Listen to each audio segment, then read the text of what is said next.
Thank you so much for staying tuned. You are watching the Virtuous Woman Show, and today we are talking about gender roles.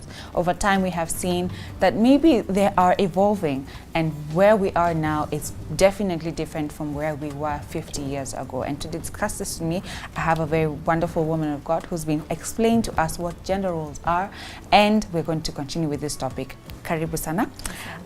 Let's talk about stereotyping, just because, you know, you're a woman, so there's that expectation. Tell us about what gender stereotyping is. Gender stereotyping are those, what I call them, negative connotations or just negative assumptions by the fact that you're a woman, this is what you're supposed to be. Yes. Or by the fact that you're a man, this is what you're supposed to do, this is how you're supposed to do it, and this is the way it should be because you are a woman or because you're a man. Yeah. Yes. And how can we as a society curb that? Because not everybody has been brought up, especially in this day and age where everything is digitalized, not every woman has been brought up in the way men think women should be. And not every man has been brought up in the way women think men should be. So how do we curb that and make equality a norm? As a society, we have a great role to play when it comes to gender stereotyping. And as we have said earlier, gender stereotyping comes from the aspects of socialization process. Yeah. It's a process. And majorly it starts when you're a child. You're told this is how a woman should be, this is how a woman should act, how a woman should behave. These are the obligations of a woman and the opposite of a man. And I would say as a society, how we can be able to curb this gender stereotyping first is from the socialization process. How do we socialize our children? And these trickle down to education. When we're giving them education, that basic education, how do we train children to be, even in school? Yeah. When we are telling them, you come here, you're a girl, you're not supposed to be shouting. You come here, you're a man, you're supposed to be doing this and that and that. That is where socialization process starts. So when we are able to curb it right from education, we have a role to train those children to stop stereotyping by the virtue of you being either a woman or a man. The other thing is also the media. The media has a role to play on breaking that gender stereotype, that gender, you know, that whole issue surrounding gender roles and gender obligations by you being a woman or being a man. And start promoting aspects of equality when it comes to human rights equality, gender equality, even in terms of roles, that what a man can do, a woman can also be able to do it. And we start encouraging pushing beyond our capabilities. And we start even encouraging our girls, when it comes to science subjects, you can also do better. You can do it.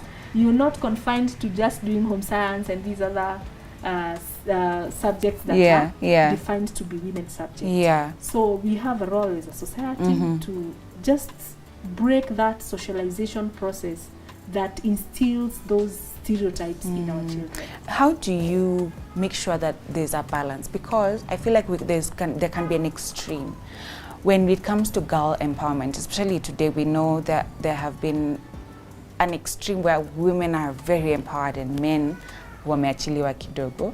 How do you make sure that that balance is kept? Because you need that gender, you need those gender roles to keep society, you know, we said earlier that it provides structure. Yeah, but how do we make that balance be there?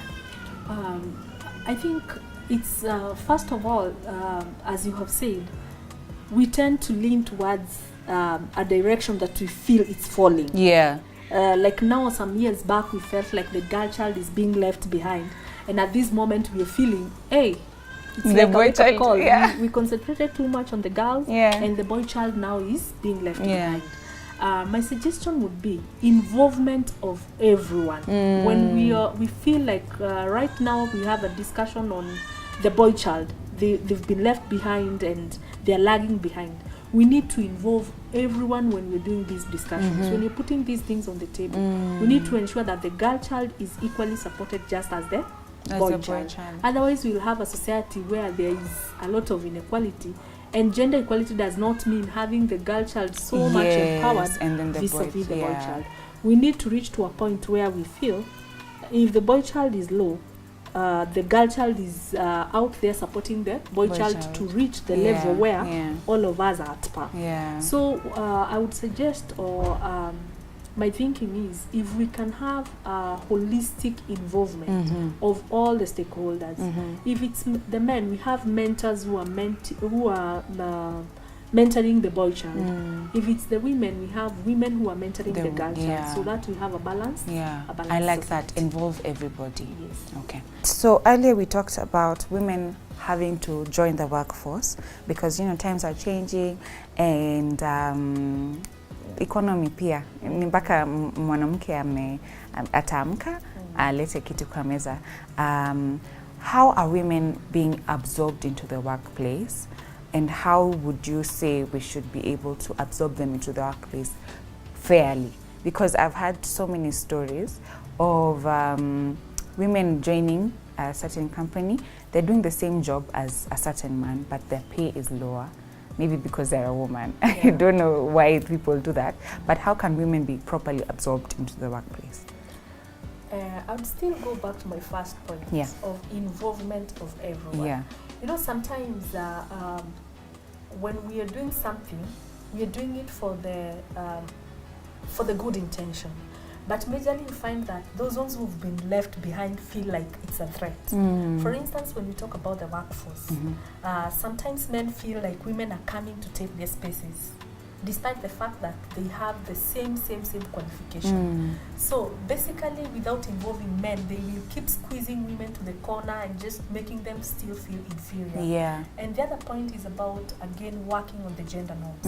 Until we demystify that women are of lesser value or of lesser opportunities, then we will never have a situation where a man is a woman is being compensated equal to a man who they are of the same qualification. So basically, I would say we still go back to the drawing board, work on our norms, do a lot of sensitization, because there are men out there, sorry to say, who still believe a woman should be below. Like, even when you are a CEO of that company, they have no option rather than probably to follow your leadership, but some will feel very wanafinyika hata kama inabidi wafuate, but they feel like their ego is still up there. So we have a lot of work to do as a society, and making them unlearn what they learned through that socialization process, that what a man can do, a woman can also do. Now, earlier we talked about how there are those basic gender roles. Like a woman is, you know, when it comes to having children, it's the woman. When it comes to nurturing, it's the woman. When it comes to providing, it's the man. What happens when those gender roles are inverted?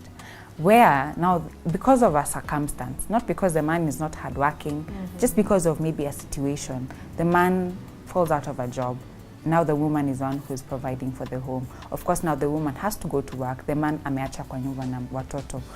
How does that work? Because I can imagine maybe the man his ego may be a bit hurt. How can a woman handle that situation? We have cases where when a woman now becomes the provider due to circumstances, as you have said, the man's ego becomes inflicted to a way that they cannot stand it. And the majority, even some who are not understanding enough, becomes very violent to these women. So sometimes it doesn't work very well. But if we continue educating our society, and that's why I'm saying until and unless we unlearn what we learned and we break that socialization process, then men will keep feeling that the fact that I'm not providing, nimekaliwa. And you see, some of these analogies are reinforced by the society itself. The neighbor will start saying, it's only the woman who works. And now there comes the argument that this man amekaliwa, and you know they'll hear those rumors, and now violence breaks. And this is why I'm saying we need to do a lot of education to ensure that what was learned with the current society, things are happening, and men are finding themselves probably now taking care of children, and women are going working out there to bring food on the table. So until and unless we do a lot of sensitization and again involvement of both men and women in this, then sometimes it creates a lot of violence in the society. Yeah. Yes. Now, I have a question. I know you're going to say the same thing you have said, but just bear with me, because men are protectors. Men are the ones who are supposed to protect, you know, the women. That's just in their nature. Exactly. I know my husband is a great protector. If another man just tries anything, hey, he rises up. But how come in society, men are also the ones that harm the women? There's a lot of rape going on. There's a lot of, you know, not even at the physical, it doesn't even have to be a physical kind of thing. You can just be walking down the street and some men are just catcalling you, like, hey, I'm super, you know, just harassing you for no reason. How come that is there in society while men are the ones supposed to be protectors? I would still repeat socialization process. They have been taught that thing of being aggressive, and they just feel, you know, they feel they have to be in control. I think and that's if it, not well brought up, then this control becomes negative. Yeah. You know, there is that, like you have said, I feel more safer when I'm around my husband. I feel more protected.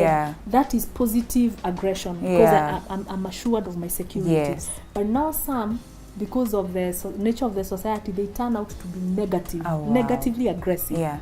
And this is where now you find those cases of abuse, even domestic violence. Some are just negatively aggressive because they were taught to be aggressive, but the environment they were exposed when they were growing up probably could also contribute to their nature of turning, instead of being positively aggressive, they now become negatively aggressive. Wow, I've never thought of that aggression can turn negative if not properly honed and not properly, you know, directed to where it should be used, because aggression can be used in the right way. Wow, maybe you can just look at that camera, give us your parting shot, and then we'll be able to close out today. Okay. On matters gender role, I think as much as they are very important in the society, and as you have discussed, they have the positive and the negative aspect, I think it's the high time we start unlearning those negative gender roles and those that are demeaning, they are stereotyping, they're just violent, and learn the positive gender roles, even for the sake of development, sustainable development, and gender equality. Amazing. Thank you so much for having time for us today and for being a blessing to us. I know we have learned quite a lot. Thank you. Thank you for having me. God and bless. You were to tell us if anyone wanted to reach out to you, how can they reach out? Yes. If you know of someone going through gender-based violence in its various forms, kindly refer them to a safe space so that we can seek legal redress, and we can also offer psychosocial support. We are based at Langalanga off Kanu Street, just next to Langalanga Dispensary, and we shelter women and girls who have gone through any form of sexual and gender-based violence. You can reach to us through 0720 995189. Thank you. Thank you so much. If you're that kind of person, or you know a person who's facing that, please go ahead, reach out the number on your screen, and you or he, it's only for ladies. For ladies. Yeah, she will get the help that she needs. For men, we offer psychosocial support. Psychosocial support. So you can also reach that number. Thank you so much for coming. I am hoping and I know that you have had a great time and learned something. I will see you same time, same place for another educative and inspiring show next week. Bye-bye.